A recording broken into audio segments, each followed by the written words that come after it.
Okay, I can see everybody now. Welcome, everyone. Yeah, I'm back online tonight. Ross is going to run the first part of the meeting, and welcome, Sharee. Thank you for filling in as speaker tonight. Short notice, that's really good. So we'll leave Ross to introduce you properly. Mark is unavoidably detained, so he's put his visit off till next week. Anyway, I'll hand it over to you, Ross. Okay, well, as explained, Mark's travelling. He was late leaving to go somewhere, so he can't dial in. And I was fortunate to contact Sharee this afternoon to arrange her to fill in forms and things, which we haven't yet done. So I'd like to welcome our prospective new member, Sharee, and giving her a chance to talk about her passion, which I won't jump the gun on.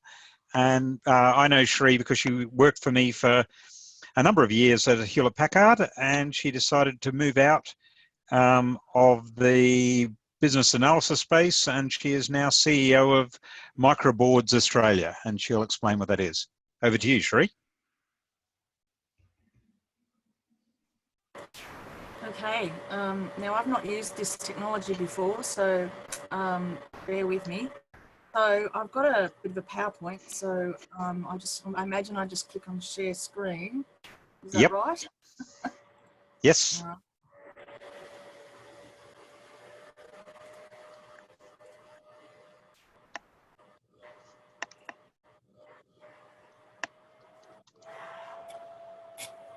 Okay.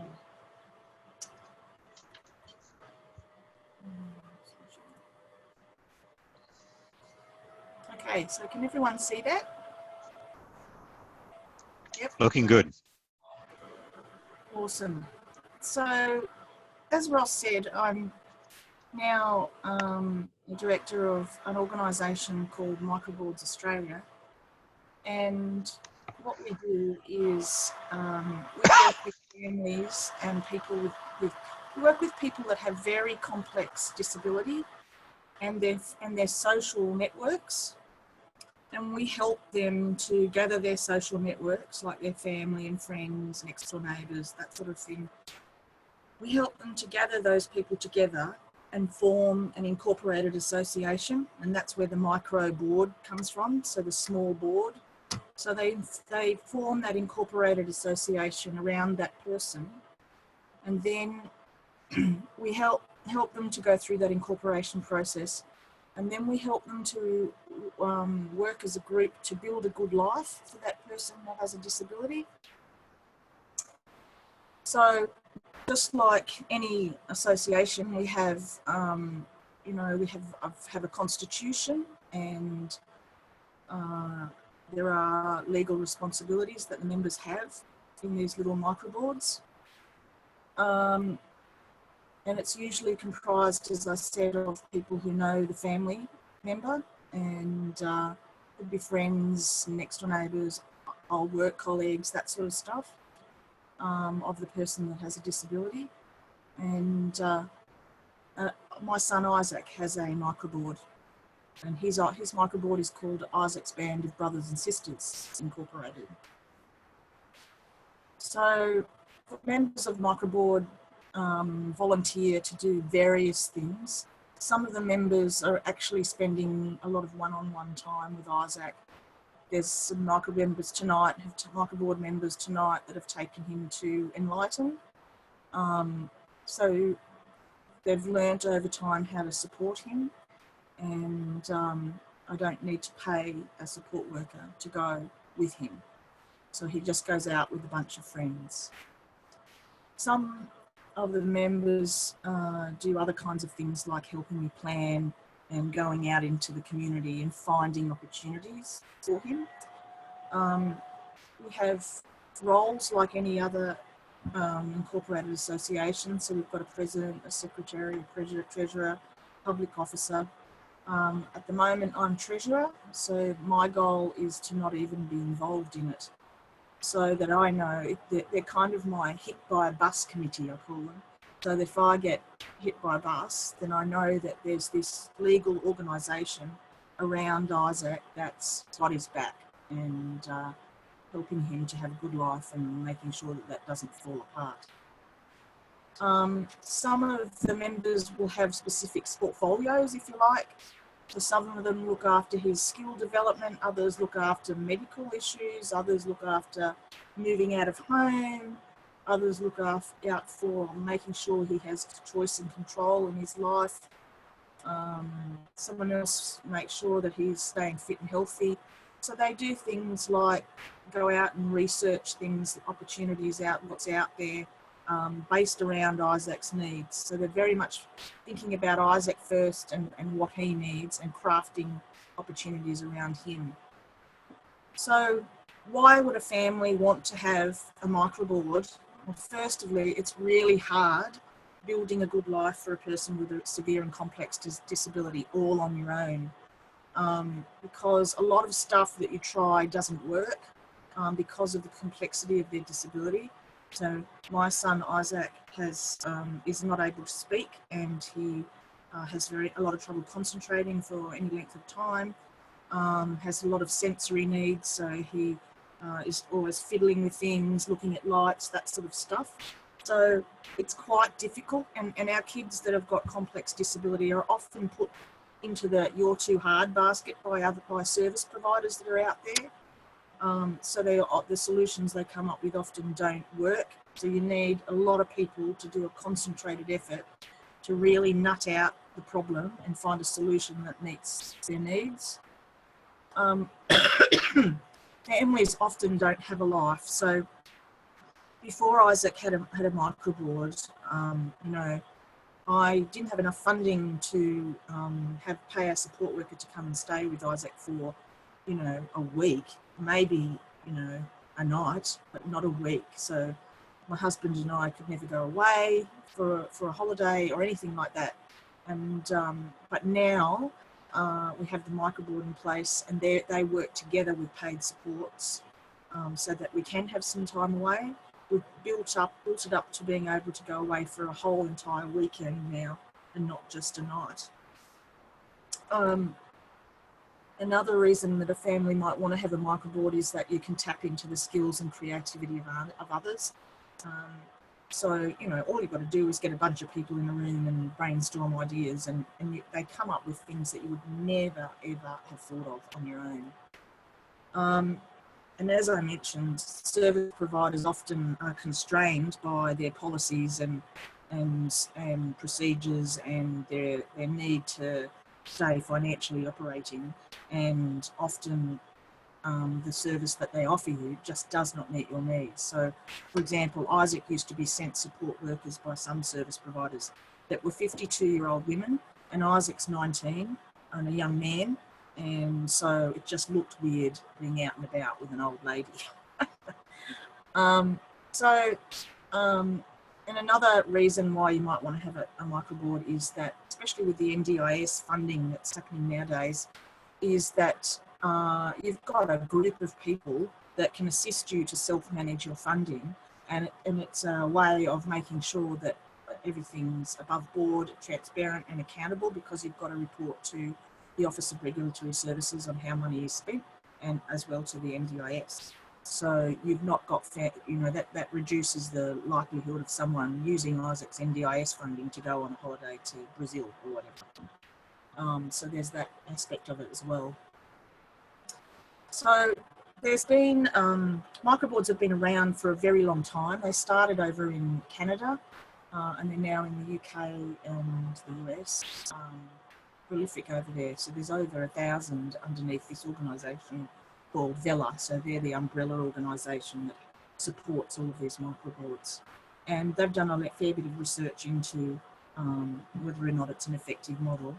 And they've found that even the people with disability that have a microboard that's not particularly effective, or people don't turn up and they're not particularly committed, even in that instance, the outcomes for them for their lives are significantly better than if they don't have a microboard.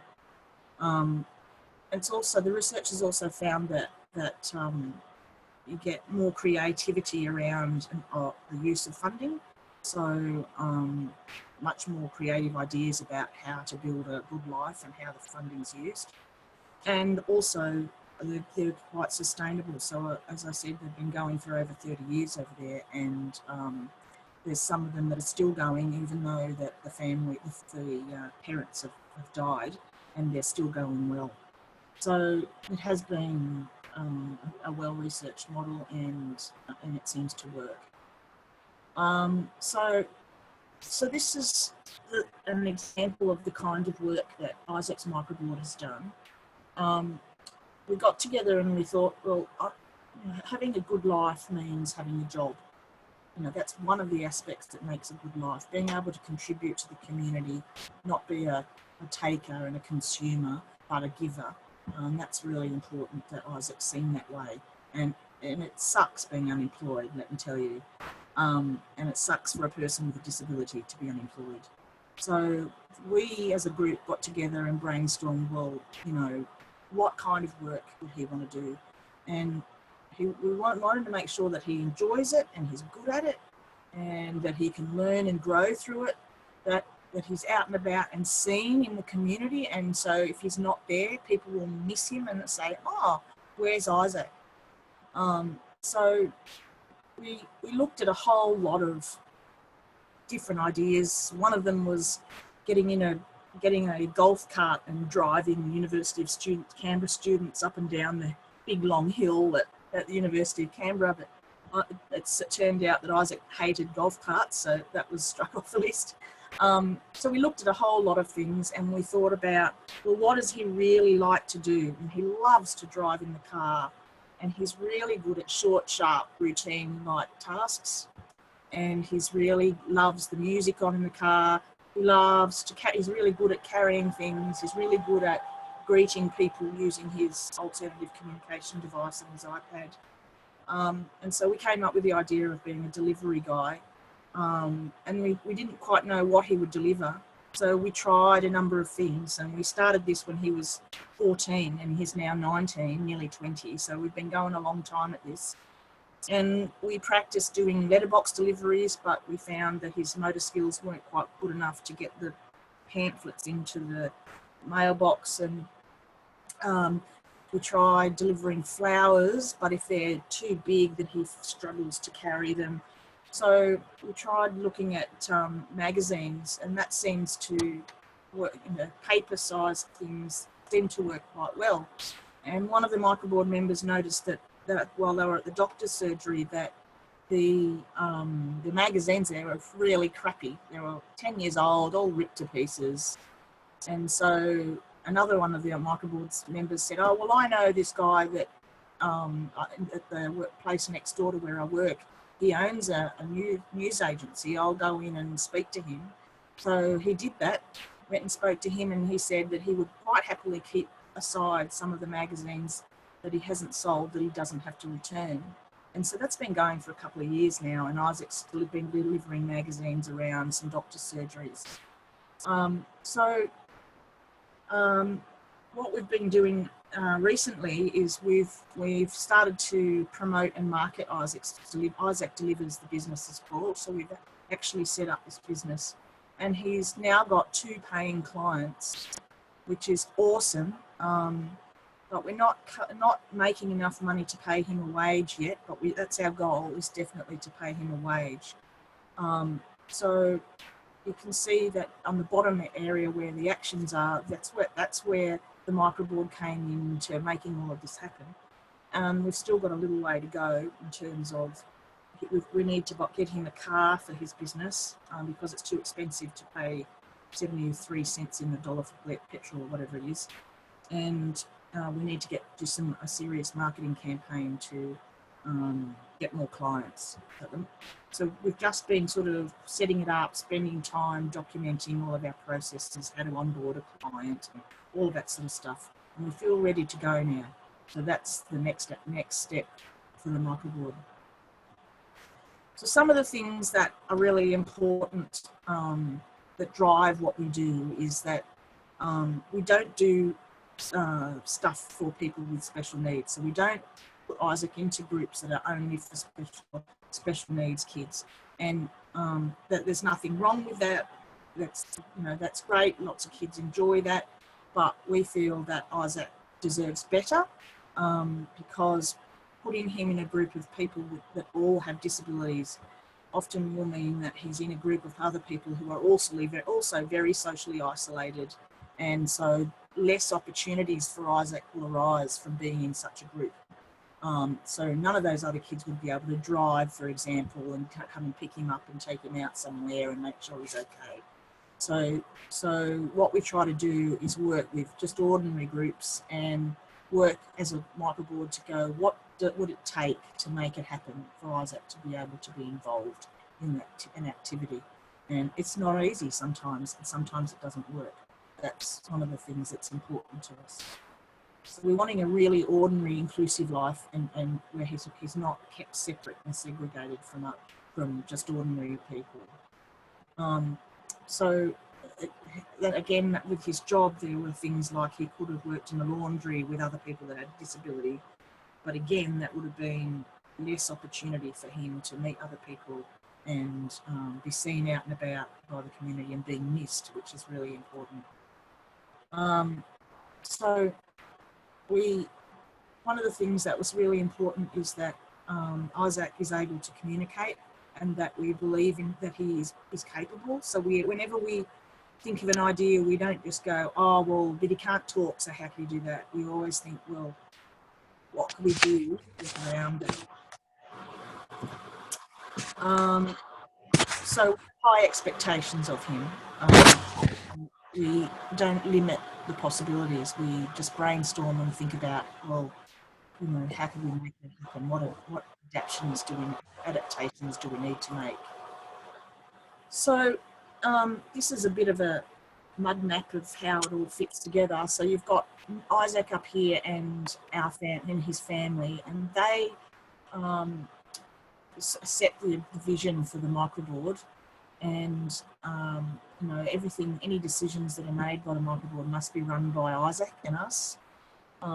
So they can't just run off and do their own thing. Fortunately, we have a really good relationship with everybody in there, and we trust everyone, but it's important to have that in there.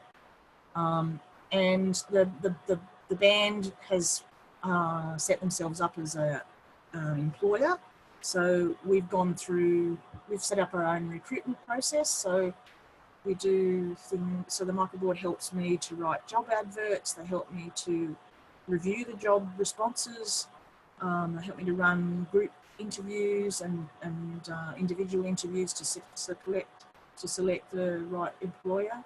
And we've built up a nice team here of support workers, and we've got a business manager for Isaac Delivers. We've got someone who helps him with his literacy and communication, someone who helps him with his decision making, someone who helps him makes more friends. We've even got an Indigenous fellow that helps Isaac to learn about different cultures, and a fitness coach. So I've just hired this lifestyle coordinator, and her role will be to do a lot of what I do, and that's a paid role, and I use the NDIS funding to do that, so I can back away a bit. And Isaac also has housemates, so he lives with us most of the time, but my husband and I were lucky enough to be able to buy another house, leveraging the equity we had in our own home, and these people here rent the house office, and Isaac goes and stays with them every second weekend, and they teach him about how to do your washing, how to stack and unstack the dishwasher, and they take him out and give him a great time. So the housemate, the microboard helps me with that, in that there's a person on the microboard that acts as a kind of a house mentor, and she goes over and helps resolve any issues. And there's been some, we've had to ask one member to leave because he just was really super untidy and didn't really help Isaac much. So she handles all the difficult stuff, so I don't have to do it, which is just amazing and awesome. So the outcomes of having a microboard for Isaac has been that he's got a job and a little business called Isaac Delivers. is moving out of his own home into an ordinary home in the street, in a local community, and he's got lots of friends, and many other outcomes have happened for him since forming this microboard. So one of the things that Rotary does in Canada is they have a really nice partnership with the overarching organisation that supports microboards. But I'd like to, what I'd like to propose to you guys is maybe there's a little partnership that we could do with Isaac's Band of Brothers and Sisters. You know, Isaac needs to help. I need help finding clients for Isaac Delivers, and I need help raising money or getting sponsorship for a car for his business. So there's a couple of things that Rotary might be able to help with, and through your networks and helping us, you know, find opportunities out there for making those things happen. And another thing that a local Rotary partnership might be that we have other families that belong to Microboards Australia, or who are working with me and are potentially becoming members. You know, for example, here's William, and he has Angelman syndrome, and he has, you know, very challenging disability and challenging behaviours and things like that. And so he's a tough case, but when he's out on the farm, he's so happy and loves it. So we're trying desperately to think of ideas around what kind of work could William do in a farm environment, you know, maybe feeding horses, or we don't know. We've just got to try, and we need some help making that happen for him. So perhaps Rotary could partner with Microboards Australia here in Canberra and work with some of the families that belong with us to help think of ideas. So there's a couple of ideas that I wanted to run by you. So that's all I had to present, and I wasn't quite sure how long I was supposed to present for. I'm sorry if I've gone under time or over time, but has anyone got any questions?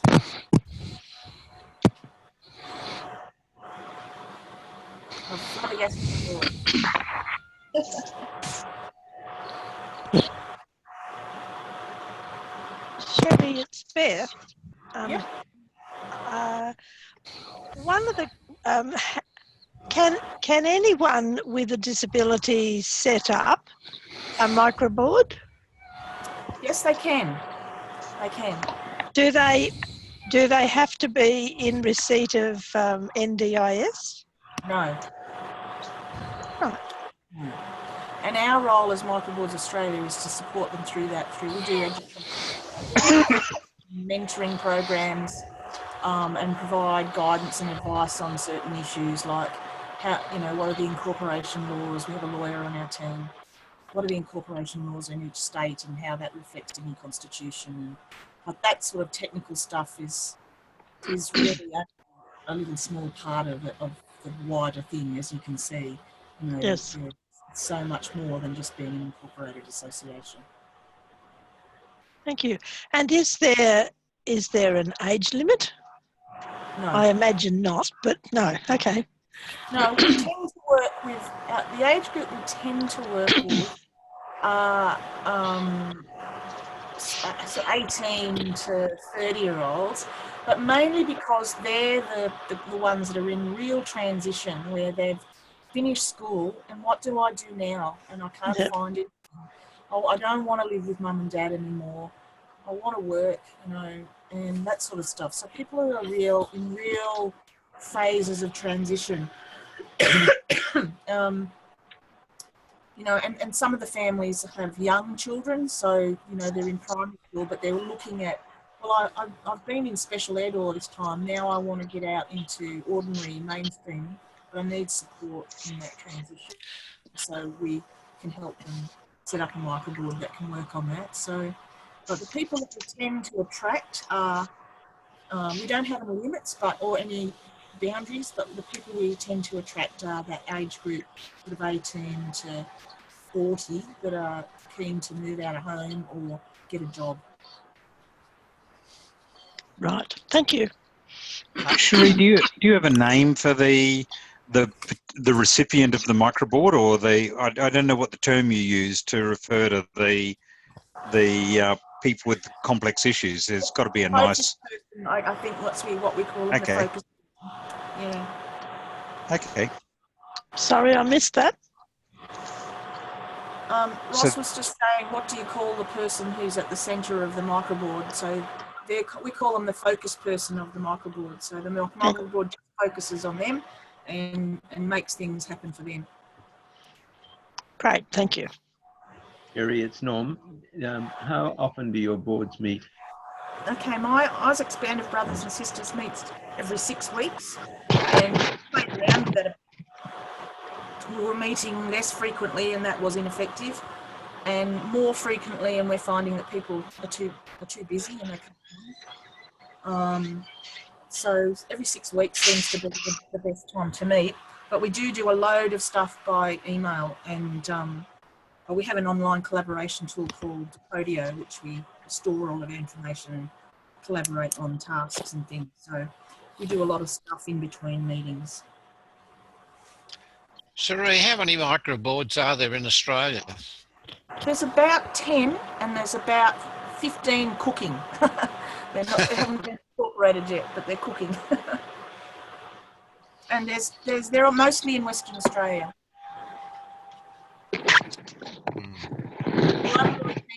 There's a couple. There's one up in the Blue Mountains, and I'm really keen to get the message out a bit more on this side of the country, and attract and so that the people that who think that they might like to do this hear our message and hear our story and come along for the ride with us.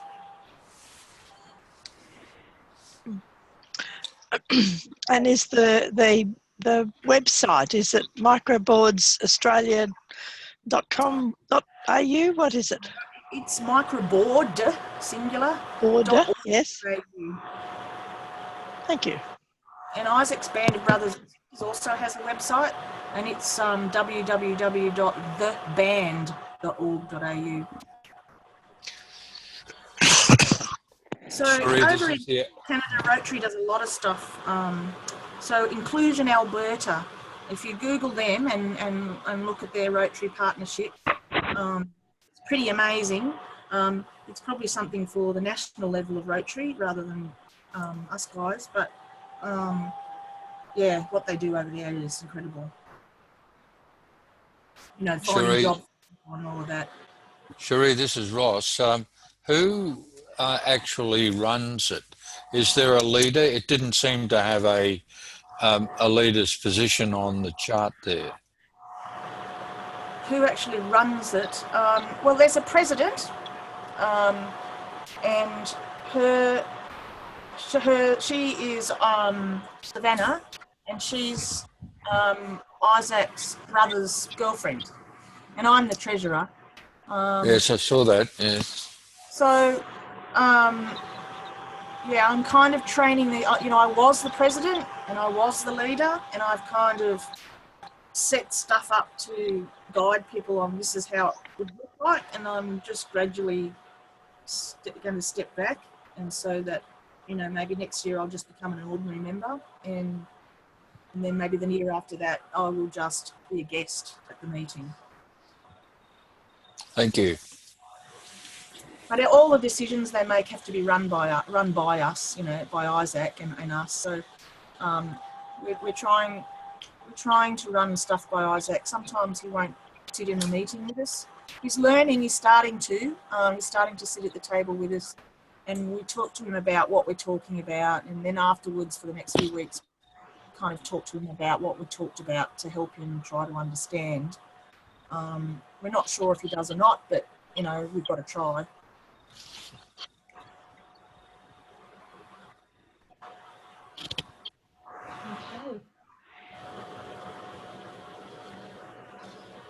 Okay, well, if there are no other comments or questions, I'm sure Sharee will be around the club for a long time to come, I'm hoping. And Yes, I will. if you have any comments or questions, then feel free to catch up with Sharee, and I don't know, Ross, it might even be worth inviting Isaac and Sharee along to the gala dinner, the gala day for cricket. I don't know if that's a good use, but Yes. I'm not sure of that, and it's certainly something to consider. I'll ask. okay. So on behalf of the club, Sharee, thank you for your talk tonight. I think it gives us a much more interesting insight into your background, your passions, and your involvement in the community. And I hope that over the next couple of years, we'll be able to help you expand that and support microboards across Australia. Yeah, that'd be great. So if you want to close down your screen, we'll hand over to Margaret to run the rest of the meeting. Okay, thanks, Sharee. That was really worth thinking about. It was something that it takes a lot of effort on everyone's part to do, but it's certainly very fulfilling for the children to do. We've had and if you share it across a lot of people, it's really not that hard. That's right. Yeah, it's a shared responsibility. It's great. Yeah, that's fantastic. Right. I just don't have very much to talk about tonight myself. I'm just still trying to come back to Earth from my little holiday. It was all too much for me, I think. It was great. Just one thing, Judy, I think we need to talk about dream cricket a bit more. I've sent you emails today, and Ross, we need to find out the details of the gala day. Steve Smith wanted to know what time to start, what time to finish, how he could get there, etc., from Gerringong. Right. We got a blurb on that just yesterday, I think, about the volunteers required and sort of when and where and a plan of it in minutes and all sorts of stuff. I didn't get it. Yeah. Okay. Yes. Well, look, I've got the document which I'll send out to everybody, and I would like to ask if where Steve, I presume John is coming as well. Is that right? Yes, John and I will be there. Yeah, sure. And I will. What I'll do is, yes, you're in the roster already. I don't know that Steve is, but I'll check that before I send it out tonight. And anyone else, I'll send it to everybody. And anybody else who would like to nominate to help on the day would be more than welcome. We need as many as we can get, but my understanding, and Bruce is as well, that invariably we have more people than we need. But in saying that, you really can't have too many people, because even if you're looking on, you're getting something out of it, which is really great, something for later on. However, there's one other thing that at the meeting the other day was asked by Jonathan, and that is that they are looking at trying to acquire or borrow some ground sheets, and they wondered, the meeting wondered if Ross, you were able to obtain any from the scouting organisation. How many are they looking for? Well, I presume one for each of the, let's say, at least dozen shelters that they're going to have there. We'd have one that we could. Yeah, I've got a couple at home. I'll have to, I'm just trying to think. Usually most of the scout ones, we have floors in the tent, so we don't bother about ground sheets. So I'm just trying to think. I'll check around. Won't say no, but if you need 3 or 4, I can most likely round them up here, and I'll just put a name on the corner and make sure they're available on the day. Right. So you don't think obviously the scouts and don't use them anymore. Yeah, I don't know I think they might have some tarps around the place, but I don't know what condition they'd be in. That's the problem. Right. Yes, and of course they'd have to be laid out well and truly beforehand if they're that large Right. ones. Ross, it's Beth here. We have at least one tarp that could be used, and also a like a shade cloth that we put outside the motorhome to stop dirt when we're parked. There's two that would work. Mm-hmm. Thank you. And one question is: have you invited? I lost you then, Beth. Have you invited the district governor to the gala day? I have no doubt that he would have been invited, as the Governor General has been invited and is going, I'm sure. Steve's been invited. Could we please make sure? Mm-hmm. Thank you. Okay. Ross, do you have enough shade shelters? I think they do at this stage, Okay. but I'll check that. Did I get the impression that Steve Smith might want to lift up or something, Margaret? No, he wants to go, but it was just before he leaves for overseas. Mm. And he didn't say he wanted a lift. He rang today and asked me about it. So I didn't understand that from him. He didn't mention getting a lift. Okay. Hey guys, So- on another issue, are we saying we've got a Steve Smith in district as well as a Glen McGrath? I think we can really freak out this cricket team. Yeah, And we've got a Bruce Harvey as well. true. Yeah. But anyway, so we're quite a cricketing fraternity. Now, who else is next? David, have you got anything you want to bring to the meeting, or we go around? No, I've put everything up on the website, and I'll put this put this meeting up on the website. Yep. And tonight I'm recording the meeting, so I'll put that up as well. But yeah, I've added a whole lot of extra things to the website, so yep, I think everything's okay. Thanks very much. I noticed on the statistics, I seem to be getting a lot of Facebook messages that people are actually looking at the website, and obviously I must be appreciating it. I think they're looking at the Facebook side and the website. Yeah. That's good. That's really good. But it looks quite interesting with all the photographs on it. It looks as though we're really busy. Yeah. We are. Judy, have you got anything to add? No.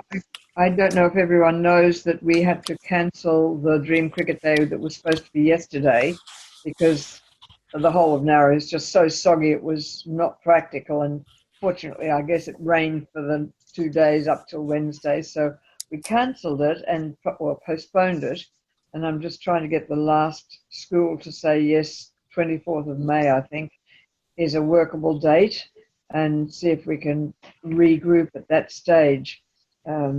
I think all the schools are quite keen to do it, but it does take a lot of chasing and following up of all people involved, I must say. But, Yes, I'll have that tied down. Yeah, I've just discovered today that the day we had for Vincentia High School is actually NAPLAN Day, and they can't do it. So we're going to find another one there.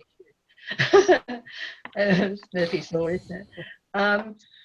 Yeah, Ross, did you have anything else you want to add? Me, no, Okay. thanks. No, I don't. The planning's going ahead, as you would imagine, and it's very comprehensive. I'll send to you the minutes of the last meeting, and I'll just ensure that the latest roster is on that. Okay, thanks very much, Ross. Yep. Ross? Nothing specific other than, as I said last meeting, I can't remember if I said it this one or I've been to 4 5 Rotary activities in the last week, so it may have been one of the others. But one of the things I noticed when I was going around the clubs was that a number of clubs actually research and talk about a different club somewhere in the world as the first thing to tell everyone what Rotary was doing in the world. And at 2 of the clubs now, I've suggested that they also look at getting someone to research a fellowship. Right. Just as a matter of interest. So with 30 seconds, I'd just like to briefly cover tonight. Yeah. Go, Margaret. Sorry, just something briefly. Like going through Rotary Down Under, there's an e-club, a special interest e-club. It's quite a different focus to, a district e-club, similar to what we've been running, but it's a special interest e-club. So it's people with a particular interest form an e-club worldwide, which seems to me an interesting thing to do. Which is basically an online fellowship. Yeah, similar thing. So an example, just to give you, which I had planned for tonight, I was just going to mention the cruising e-club, cruising fellowship, because one of the things that Rotary found is that Rotarians travel quite often, being retired and all the rest, and the key thing about the cruising e-club fellowship is that if you search on Facebook for it, anyone can join up. You can sign up as a member and get the cruising fellowship badge for $5 or something. That's all it costs. And the aim of the fellowship is simply, if you're going on a cruise from here to Japan on the Queen Mary, you put it on the Facebook group. People give comments on the on trips they've done in the past, and other people who are going on that cruise say work out how to get together on the cruise, and if you get enough, you can actually have a Rotary meeting or a Rotary gathering at dinner or a Rotary gathering around the pool every trip. So once again, it's an open invitation to all Rotarians to have a go if they're going cruising anywhere. So please keep it in mind. My fellowship for the week. Thank you. Thank you. While you're on the subject, Ross, would you please tell Lyndall that I received my first communication from the Wine Appreciation Fellowship this afternoon. I hope it was in glass. No, it wasn't in a glass, unfortunately. But I'm willing to share what I got. There you go. I'm actually online, Ross. So good. I heard that Good. one. So are you going on the bus trip? I'll check. Can someone forward it to me, because I'm only the district fellowship officer and I'm the last to hear. Yeah, well, you're not a member of that one, so why should you hear? Because I'll promote it. Lyndall, next meeting you'll host Mark for us for the meeting. I will. Yeah. Thank you. While I'm speaking, can I also remind everybody that I need numbers for the charter dinner, please? Right. I've just sent out an email reminding everyone. So can I have them back, and if you're bringing any guests, so that I have the exact numbers to give to the Hellenic Club. Hellenic Club. Okay. Yeah. Thank you. Yes. I haven't had any yet back, Lyndall, from the former Fishwick Club people, Okay. and I don't think we will get any. They're Okay. as slack as All our right, club. well, Right. yeah, so if I can just get the numbers that are coming, that would be great, because I need to confirm that with the Hellenic Club early next week. Right. Okay. Thanks. Jeffrey, are you aware of the anniversary lunch? Yeah, I'm not able to travel at the moment, so Okay. I'm pretty well stuck for a month or two. So Right. I'll be an apology for it, I'm afraid. Right. Okay. Yeah. But it's good to see you back online anyway. Yeah, nice to see you Yeah, well, back. that's a Certainly further is. step. Yes. And Beth, you will be very pleased to know I actually got online and I got the right page up for the bank. Fantastic. An achievement. I managed it today. Excellent. Yes, I must thank you, Beth, for all your efforts on that score. It was really good that you managed to do that. Thank you. Yeah, thanks very much. Can I just make one quick comment or question or request? When we meet shortly, we'll be having a discussion about the budget for the year. Could all of you put your minds to anything that we need to spend money on and let us know so we can include it in the budget? If not, okay, maybe. And how we're going to raise the money for it. Yeah. No, that's good. And Beth, Can I just add one more thing, please, Margaret? Yes, It's please. the 28th of April is the trivia night for Canberra Science. So put it in your diary and we'll book a table. okay. What date was that again? I didn't quite catch the date. 28th of April. 28th of April. Okay. See what we can do. And right. Beth, do you have anything? Yes, I do. A number Yep. of things.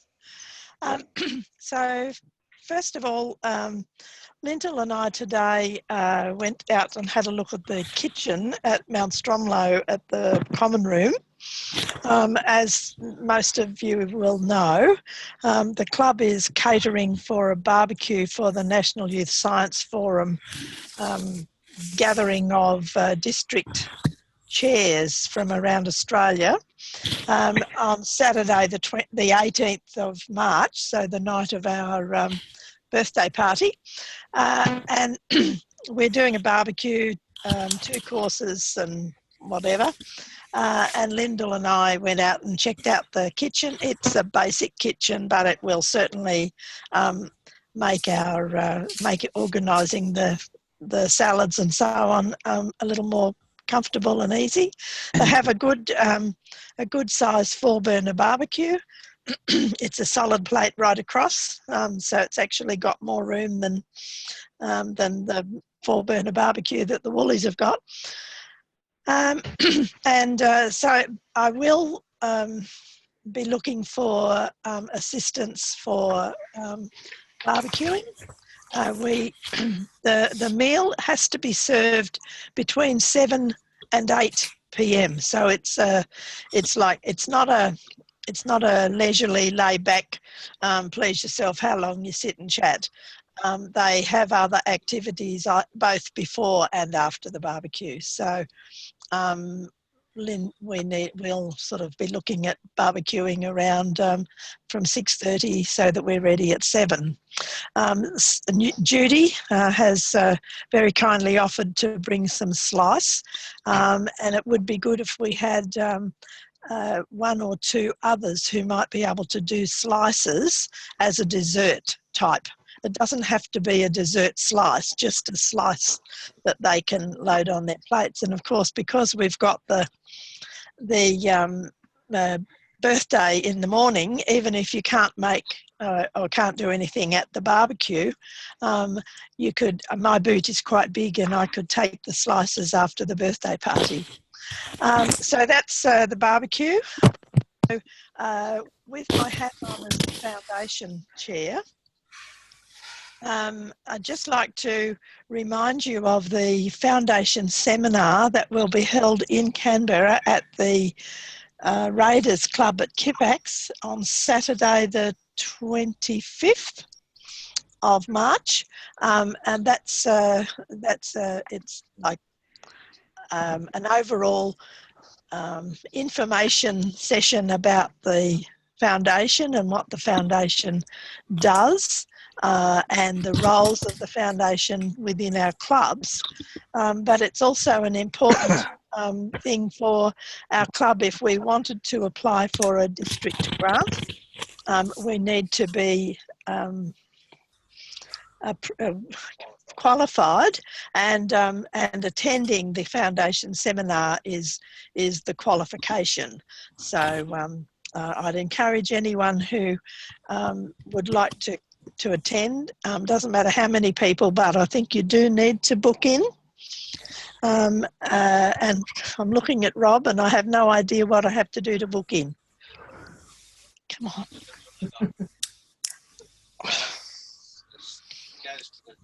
I think it's on the district website. Yeah, it goes to the district secretary, Rob tells me. He said there's an email come out about it, so maybe Lyndall has that to distribute to everyone. What date, Beth? The 25th of March.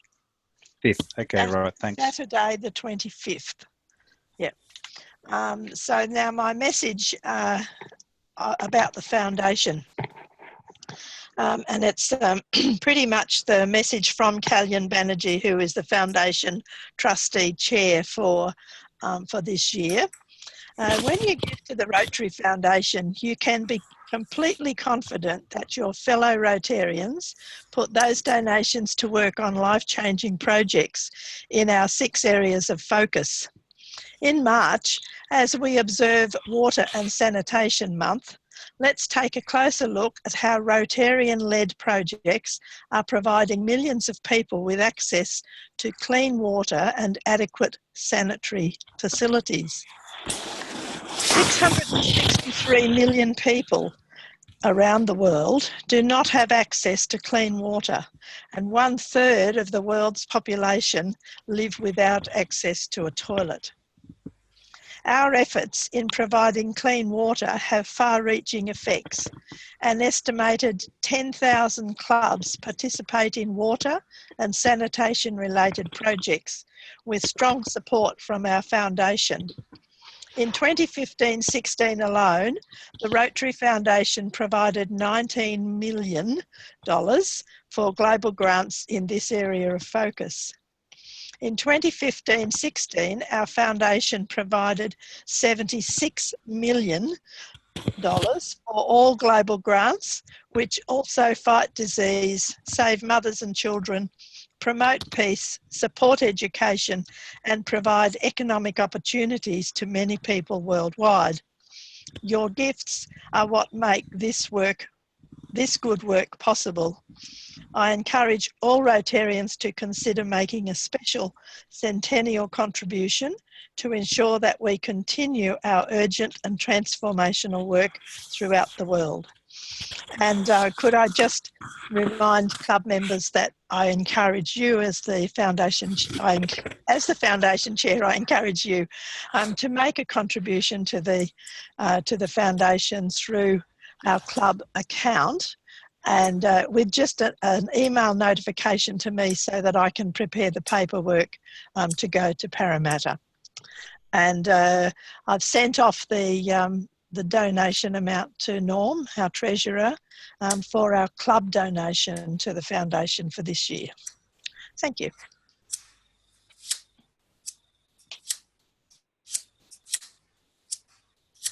I won't guarantee my slice making skills, but I'm willing to try. Thank you, Margaret. Yeah, we'll see how it works out. Does anyone else have anything? Sharee, is there anything you'd like to contribute or comment on? No, I don't think so. Nope, I don't think I do right now. No. Okay.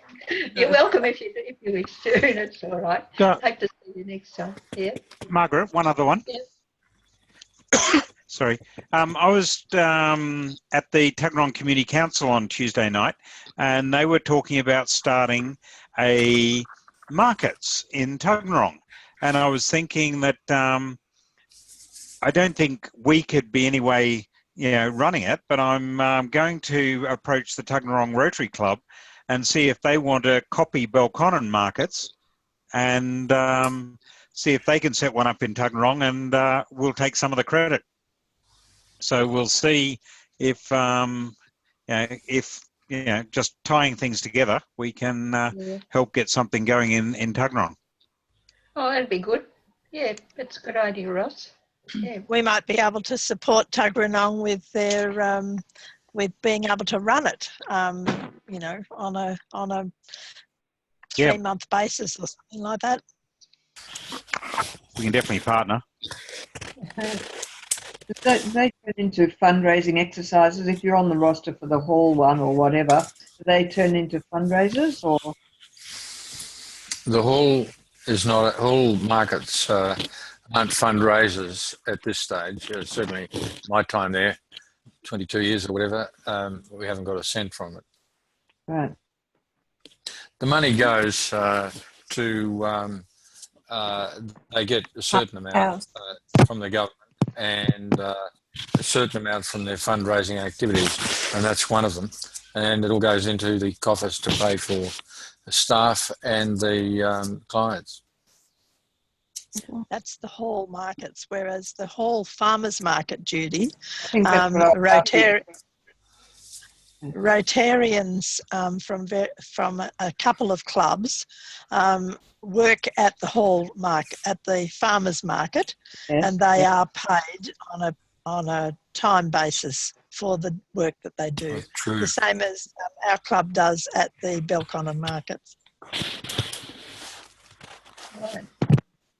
Can I just butt in for a second and ask Rob, where does he want the socks when we bring him up this weekend? Or the next weekend?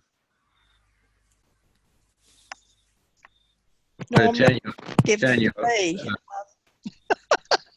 Rob says give them to me. I'll be at the lunch, etc., but Rob won't be. So, do you want us to drop them somewhere?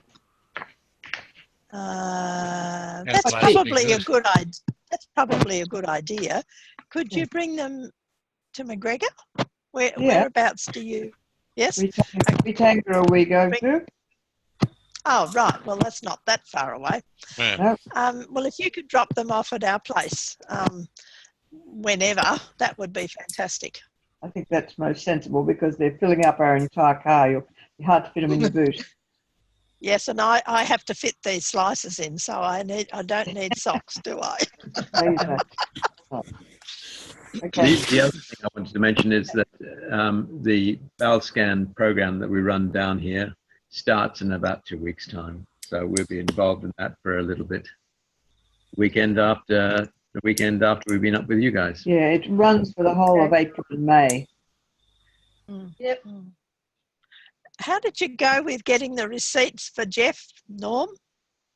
I think the I was going to say the undertaker, the auditor talked directly with BowelCare. Oh, right. Okay. Great. Because I was finding great difficulty getting him to send him what he needed. I thought it was probably easier if he talked to him directly. Right. Thank you. Right. Has anyone got anything else they'd like to bring to the meeting? At this stage. Yeah. Right. Okay. Well, the time has come. So the dates again. Here. The next time we'll meet is on the next one. No, on the 18th at lunch. Okay. Yep. Yes, the 18th for lunch, that's right. And we've got an e-club night after Dream Cricket, Ross.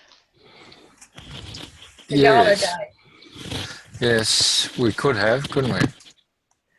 So that's the night. I mean, we could have it. We could have it on the Oval that day. Just about. Yeah. It's also. Okay, it's we'll also. see how we go. It's also Seniors Day, so it's Pardon? It's also National Seniors Day that day. Yes. Right. And very close to St. Patrick's Day. Pardon?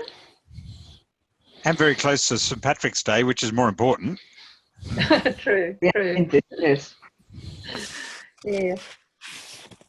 Okay, well, we'll just have to see how we can manage it, because if some of us are travelling home afterwards or whatever, I'm just a bit concerned with Mark Wallace coming for that meeting, so we'll make a super effort to get home in time. Yep. Yep. Okay. Thanks, everyone. Good night. Have a great